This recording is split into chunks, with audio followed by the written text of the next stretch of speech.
որոշումով այդ հարցի պատասխանը կստացվի։ Պարոն Սիմոնյան, հանրահայտյալ, արդեն որոշակի անում են գրական ցուցակներն իրենց պոտենցիալ վարչապետների թեկնածուներով, ԿՊ-ի համար մրցակից թեկնածուն ըստ ձեզ ով է։ Այո, ձեր կուսակցության համար։ Պետք է ասեմ, որ այս պայմանությամբ կոնկրետ մրցակից ակնհայտ չի երևում, եւ դա միայն իմ կարծիքը չի, դա մեր քննարկումներն են ցույց տալիս, որովհետեւ դաշտում կա վաղուց կայացած ուժ, որը որ լավ կուսակցական համակարգ ունի եւ իր հավաքության մասին է հայտնել, դաշտում կա նոր ուժ, որը որ հավակնում է ինչ-որ մի մաս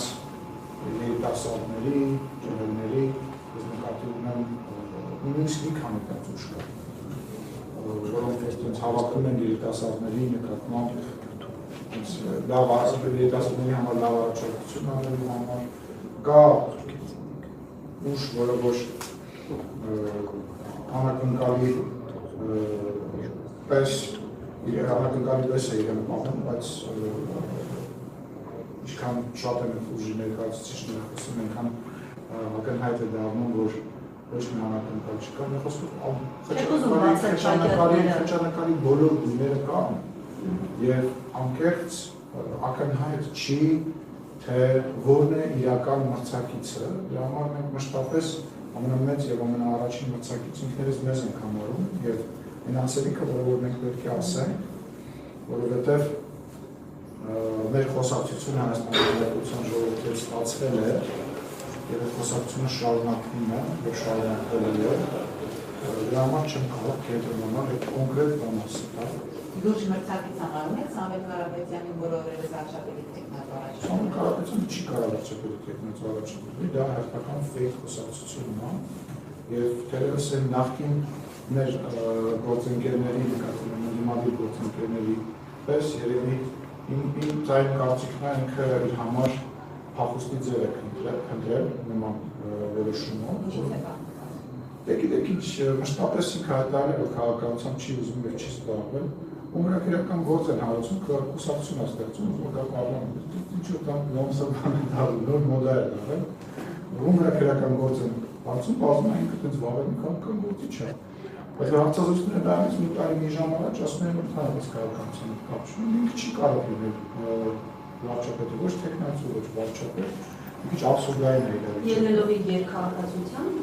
Հայաստանի Հանրապետության օրենսգրքից ելնելով եւ էլի շատ ու շատ բաներից, բայց այնքան շատ է այդ բաները, որ նույնիսկ ասելու կարելի չկա, ինքը չի կարող լինել թեկնածու, ինքը չի կարող լինել ավտոմատ, ինքը չի կարող լինել վարչապետ, ինքը չի կարող ոչ մի բան լինել, ինքը կարող Ռուսաստանում կամ Կիպրոսում ինչ-որ բան փորձի լինել, եթե դա թույլատրել է իր զոնագրության ծանոթ չէ։ Պարզապես իրենք հայտարարում են այդ ձևով շարժումը, որ բոլոր սոցհարցումները վկայում են այն մասին, որ իրենք են մեծամասնություն ստանալու ազգային ժողովում եւ ունեն վստահություն։ Օրինակ իրենք այս բանն ասում, թող խաչակնքվում։ Աբսուրդ է, եւ պետք է գիտակցեն, որ շատ ու շատ մարդիկ ուղղակի շահից ելնելով, ֆինանսական շահից ելնելով, հողի շահից ելնելով, կարող են իրենց ասել ինչ-որ իրավունքներ լսել, կարող են գնալ եւ մտածել, որ այստեղ կարելի է այս ցուցակը ընդհանրապես չի կարող գիտեք ինչ ասեմ, կան կուսակցություններ, որոնք համակարգել են Հայաստանի անդիմադիրների մասին է խոսում, ու նույնիսկ իրանք են իրենց ջախջախել, այսինքն բանն այդ միֆն է, որին որ ռուսերեն մի հատ արտահայտություն կասեն, որ շատ ավելի հասկանալի լինի, հա, մի պաշտոցի այն պալերի։ Նրանք իրենց բան են, շատ ցավն է այդ օթերում իրենց ապրել իրավիճակը։ Մասնորեն երեք Փաշինյանն ասում է ջախջախի չփոքրամասնություններ լինել։ Ձեր մոտ այդ վստահությունը ո՞րն է, ո՞ց հարցումներ ունեք, ձեզ ասում են, որ 50%-ից մեծ հաստատում եք, չափից դուրս վստահությունը։ Զանա ջան, տիրապետում ենք իրավիճակին, մենք չենք կտրվել թե ընտրական պրոցեսներից, թե մարդկանցից եւ քննադատություններն էլ գիտենք, քննադատություններն ենք լսում, մեր խնդիրներն էլ գիտենք, ուրիշների խնդիրներն էլ գիտենք, եկեք sense պատասխանեմ, իրանք էլ են վստահ, որ իրանք ջախջախիչ պարտություն են տանելու։ Ես կարծում եմ, որ սա ամենախոսուն պատասխանն է, որ կարող է ասել։ Դե ես ձեզ ասացի, ես կարող եմ բացատրել յուրաքանչյուր կուսակցության անուն տվեք, ես բացատրեմ այդ կուսակցությունը ինչ անում այս գալիք ընտրություններին։ Հիմնականում շատերի դեպքում դա կրկնվելու է, բայց ես գիտեմ այդ մարդիկ ինչ են անում։ Ես ձեզ բառացի ասում եմ, դուք խոսում եք այդ մեր ձևովի հետ կապված, ասում եմ այդ մարդը քաղաքականությամբ զբաղվում, որտեղ քրեական գործ կա։ Եթե այդ մարդը քրեական գործ չներ, այդ մարդը քաղաքականությամբ զբաղվելու էր, ինքը ասում է ոչ։ Դուք ինչ եք ասում։ Ինչա՞։ Գործը եղավ Սամվել Կարապետյանի հայտարարությունից հետո եղավ, երբ ասեց, որ մեր ձևով աջակցելու ենք։ Չէ, սխալ եք ասում, քաղաքականությամբ ինքը սկսել է զբաղվել ընդամենը վերջերս, ես նույնիսկ ասեի AI-ի հայտարարության շնորհիվ, որտեղ միջև այդ նույնիսկ հայտարարված չէր, որ ինքը ինչ-որ ձևով զբաղվել է, որտեղ ակնհայտ էր, որտեղ Ռուսաստանի եւ Կիպրոսի քաղաքացին չի կարող զբաղվել, այս համանդրությունը դա թույլ չի տալիս, նաեւ խոչընդոտում է ազգային ժողովի կանոնակարգ սահմանադրական օրենքի 61-րդ հոդվածը, որը որ նկարագրում է առաջին նիստը, ինչ պետք է լինի եւ ոնց պետք է լինի։ Այսինքն այնց, գիտեք ինչ, սա հերթական